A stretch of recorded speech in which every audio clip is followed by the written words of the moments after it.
My name is Ruiz. I'm a second-year PhD student in the higher education program. The direction that I want my research to go is really understanding college access, but through a spatial dimension. And I think about place, and I think about why place matters to accessing higher education. And so coming from Arkansas, I think about the context of where I was situated in Arkansas and the kinds of institutions, so financial institutions, economic institutions, cultural institutions, educational institutions, are very different than sort of the environment that I'm in now, being in Philadelphia, right? On an East Coast city, at a premier Ivy League university, with the cultural and economic resources of a major metropolitan area, the opportunities that I have are so much different than I did in Arkansas. Place matters in the sense that we still live in an era of segregation based on class and income and race and ethnicity. So getting at why am I interested in higher education and college access is, I worked as a practitioner. So for 3 years, it was my daily job to work with low-income first-generation high school students. I worked in a early intervention program, so I worked with students from 7th grade through 12th grade.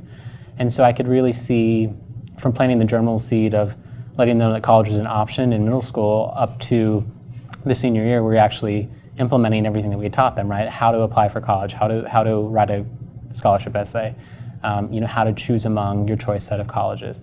So I sort of saw the whole gamut from middle school through high school.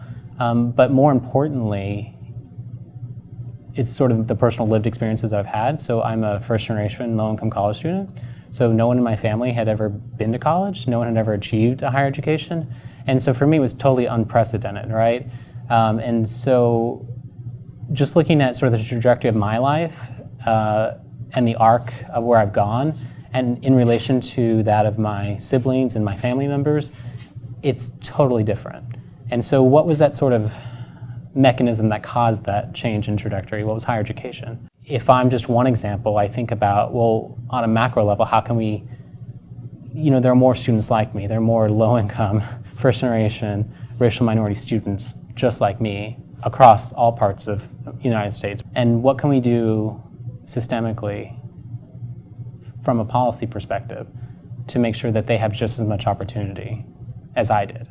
I'm really fortunate to have had the opportunity to attend Penn, particularly GSE. So within GSE, there are 7 divisions, and so I'm in the higher education division. So the faculty in the higher education division are national thought leaders and researchers in the areas of access and equity in education. And so I feel like sort of my personal interests and sort of my passions for the kind of research that I want to do are very well supported by all faculty members here. And so it's actually a really intellectually engaging but also warm and enriching environment to do this kind of work, because we have faculty who are just as committed as I am to these issues.